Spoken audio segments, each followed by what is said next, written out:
कुरान मजीद फ़ुरक़ान हमीद में अल्लाह ताला 30वें पारे में इरशाद फरमाते हैं वमा उमिरू इल्ला लियअबुदुल्लाह मुख़लिसीन लहुद्दीन कि इन्हें अहले किताब को यही हुक्म दिया गया है कि वो इबादत करें इखलास करते हुए खालस बनाते हुए अपनी इबादतों को किसके लिए? अल्लाह की ज़ात के लिए।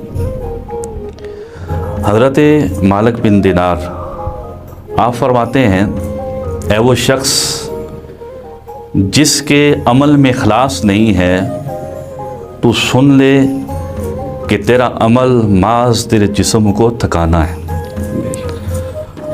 और आप फरमाते हैं बग़ैर इखलास के अमल करने वाले का अमल ऐसे है जैसे कोई शख्स अपने लंबे सफ़र के लिए बतौर ज़ाहदेरा अपने दामन में मट्टी का ढेर उठा ले।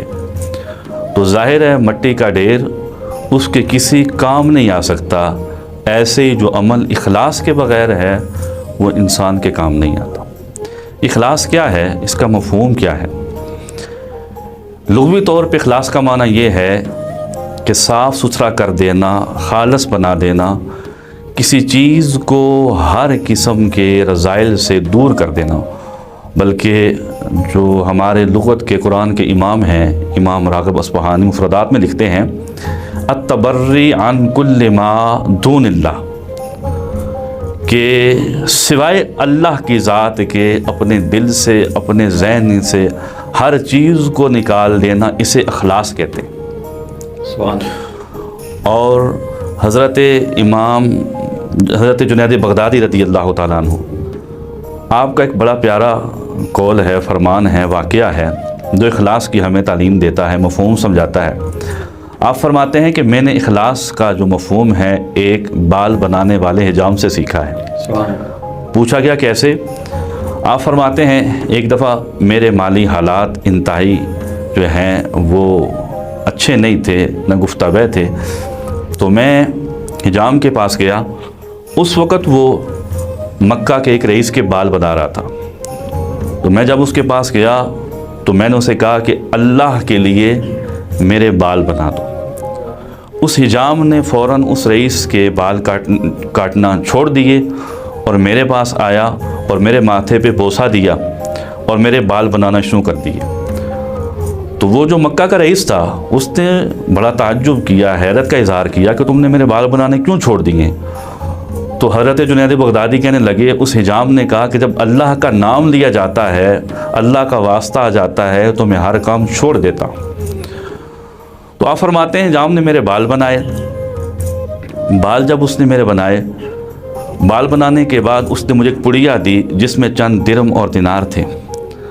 उसके इतने अच्छे इस इक़दाम पे, नेकी के, मैं बड़ा हैरान हुआ और मैंने दिल में ये नीयत कर ली कि जब अल्लाह मुझे माल अता करेगा, मेरे हालात अच्छे हो जाएंगे तो मैं इसकी खिदमत करूँगा। कहते हैं कुछ अर्सा बाद मेरे हालात अच्छे हुए, अल्लाह ने करम फरमाया।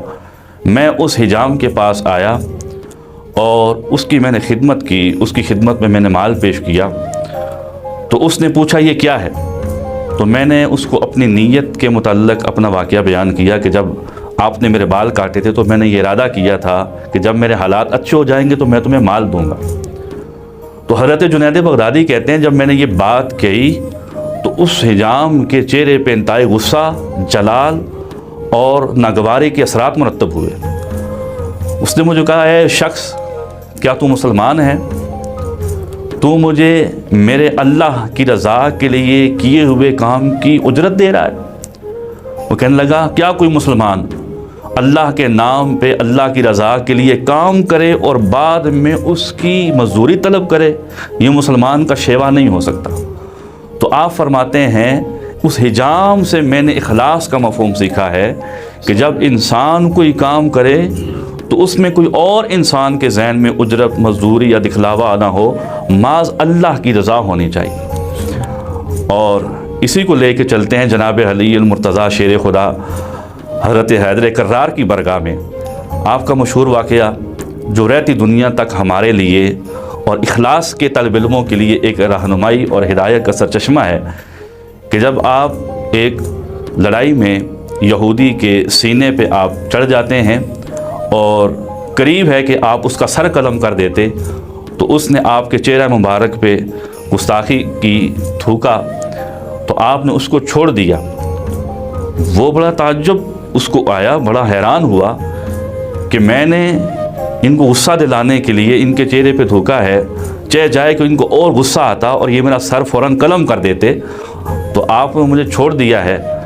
تو بعد میں جب اس نے پوچھا کہ آپ نے مجھے کیوں چھوڑا ہے، آپ میرے سینے پہ سوار تھے، آپ میرا سر قلم کرنے والے تھے، تو جناب علی المرتضیٰ شیر خدا آپ نے یہ فرمایا، پہلے میرا تجھے مارنا، تیرا سر قلم کرنا، تجھے قتل کرنا محض اللہ کی رضا کے لیے تھا، اب میرے عمل میں میری ذات کا غصہ بھی شمار ہو چکا تھا، تو اس لیے میں اپنے اخلاص جو میرا تھا اس میں اپنے میری جو ہے غصہ اپنی ذات شامل ہو گئی تھی، میں نے اس کو اب عمل جو پہلے اللہ کی رضا کے لیے تھا اب اس میں اپنی ذات شامل ہو گئی تھی، تو اس لیے میں نے چھوڑ دیا۔ تو اخلاص کا مطلب یہ ہے کہ جو کام بھی کیا جائے اس میں صرف آپ کے پیش نظر، آپ کی مطمع نظر اللہ کی رضا، اللہ کی خوشنودی، اس کی جو ہے وہ ذات ہو، نہ کہ اپنی ذات ہو۔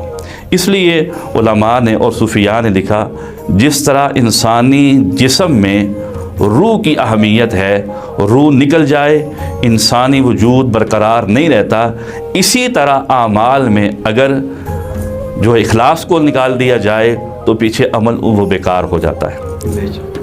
قرآن مجید فرقان حمید میں اللہ تعالیٰ فرماتا ہے، اِنَّا أَنزَلْنَا إِلَيْكَ الْكِتَابَ بِالْحَقِّ فَاعْبُدِ اللَّهَ مُخْلِصًا لَهُ الدِّينَ۔ اے حبیب، ہم نے قرآن آپ کی طرف حق کے ساتھ نازل کیا ہے، آپ اللہ کی عبادت کریے اخلاص کو اختیار کرتے ہو۔ تو اخلاص اتنی بڑی دولت ہے، جتنے بھی ہمارے اعمال ہے، کیونکہ رمضان کا مہینہ ہے، آقا علیہ السلام نے یہ جو آپ کی مشہور حدیث ہے، حدیث قدسی ہے، کہ اللہ فرماتا ہے روزہ میرے لیے ہے، الصوم لی وانا اجزی بہ، اس میں بھی اخلاص زیادہ ہونے کی وجہ سے اللہ اجر عطا فرمائے، کیونکہ حضور نے فرمایا کہ عمل کو انسان کرتا ہے اس کا جو ہے عام روٹین میں 10 گنا اس کو اجر دیا جاتا ہے، یا بڑھا کے 700 گنا تک دیا جاتا ہے، لیکن اللہ فرماتا ہے روزہ میرے لیے ہے، اس کی جزا میں دوں گا۔ کیوں؟ اس روزے کے عمل میں اخلاص زیادہ ہوتا ہے، ریاکاری نہیں آ سکتی۔ ابھی کسی کو کیا پتا کہ اس نے دن میں کھایا ہے، پیا ہے، یا اس نے کوئی ایسا ویسا کام کیا ہے جو روزے کے خلاف ہو، اللہ جانتا ہے، بندہ جانتا ہے، یعنی اخلاص کا جو ہے وہ دامن زیادہ ہوتا ہے، اس لیے اللہ نے قواعد سارے ہٹا کے فرما دیے اس کی جزا میں